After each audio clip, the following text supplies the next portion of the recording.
Day 7-এ তোমাদের সবাইকে স্বাগত। আজকে আমার ব্যাক ওয়ার্কআউট ছিল আর আজকে আমার সঙ্গে ওয়ার্কআউট করতে রনি কোলম্যান চলে এসেছিল। সেটা দেখার জন্য এন্ড পর্যন্ত দেখো ভিডিওটাকে।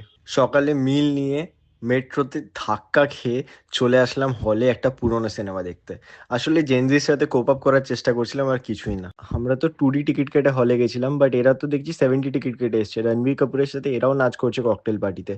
বাট ওইসবে ফোকাস না করে আমি চলে আসলাম চিলিজেতে একটা হেলদি লাঞ্চ খেতে, আর এখন আমি চলে যাচ্ছি জিমেতে। আজকেও আমি টেল ফেলিয়ার ট্রেন করেছি। আর আজকে টেল ফেলিয়ার আমি তাই জন্যই ট্রেন করতে পেরেছি কারণ কালকে আমি ভালোভাবে রেস্ট আর প্রপার প্রোটিন ইনটেক করেছি।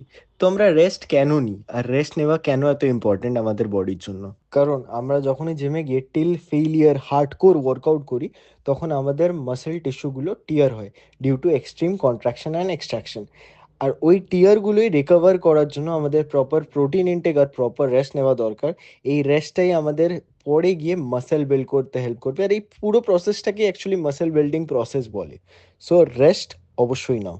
আর এই এত নলেজ আমি গেইন করতে পেরেছি শুধুমাত্র আমার জিম পার্টনারের থেকে, যে আজকে নিজে এসেছিল আমার সঙ্গে ওয়ার্কআউট করতে। এই দেখো কি সুন্দরভাবে পুশ আপ মারছে। তারপরে ওয়ার্কআউট করে বাড়ি গিয়ে জুসি ব্রেড আর চিকেন স্টু খেলাম। তারপরে বাড়িতে একটু ফ্লেক্স করলাম, কজ জিমে ফ্লেক্স করার সময় পাইনি। চলো এখন শুভরাত্রি। लाइक और सब्सक्राइब कर दो। হাত থেকে থাম্বস আপ দেখি, দেখো। Like, subscribe.